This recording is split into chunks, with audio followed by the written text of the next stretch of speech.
Hello friends, I'm Kirsten Robertson and I want to share with you how to use nature's recipe to grow your own Garden of Eden, and that's using native plants in your orchards.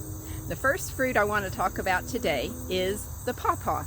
This is a pawpaw tree and this is a pawpaw. As you can see, it looks a lot like a mango, but the inside doesn't look like a mango. Mangoes have one big seed and pawpaws have a whole bunch of smaller seeds. Now these don't taste like mangoes to me, they're much sweeter, and the biggest benefit for me is that mangoes are actually in the poison ivy family.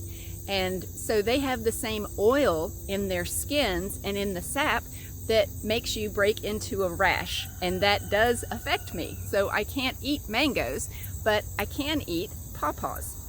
Pawpaws need to have moist soils. They grow in the lowlands near streams, and they like some shade when they're getting started. So this is a wonderful fruit that not many people use. It does not have a good shelf life, which is why you never see them on the grocery store shelves, but they are delicious. Let's work with nature to grow our food. Bye for now.